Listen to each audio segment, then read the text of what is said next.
আজকে তিনি তার কর্মস্থলে সারা জীবন সৎভাবে রাজনীতি করেছেন, সৎভাবে রাজনীতি করছেন। আজকে আমি পার্থ চট্টোপাধ্যায় সম্পর্কে উত্তর দেব না। আমি শুধু বাংলার চ্যানেলগুলোর দিকে তাকিয়ে আমার কৃপা হচ্ছে। এইরকম একটা অসৎ দুশ্চরিত্র লোককে আপনারা তার কুকুরকে দেখাচ্ছেন। কোথায় গেছেন আপনারা? দেখবে না আপনাদের যারা এই চ্যানেলগুলো এগুলো করছেন, লোক দেখবে না। আমি বলে গেলাম, ঋষি বঙ্কিমচন্দ্রের জায়গা, রবীন্দ্রনাথ ঠাকুরের জায়গা, স্বামী বিবেকানন্দ এই ভূমে জন্মেছেন।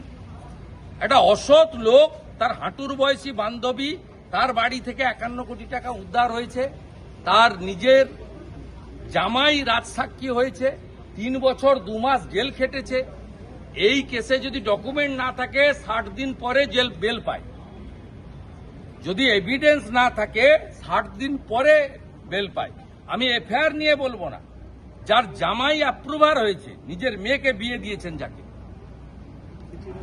এবং যার নামে এসএসসি স্ক্যামে সবগুলো চার্জশিটে নাম আছে, তাকে আপনারা হিরো করছেন। হ্যাঁ, হিরো করছেন। তিনি কি খেয়েছেন, তাকে আরতি করছে ভজা, এগুলো দেখাচ্ছেন। অধঃপতন। আমি পশ্চিমবাংলার মানুষকে অনুরোধ করব, যখন এগুলো দেখাবে, এই চ্যানেলগুলো যারা দেখাচ্ছে দেখবেন না।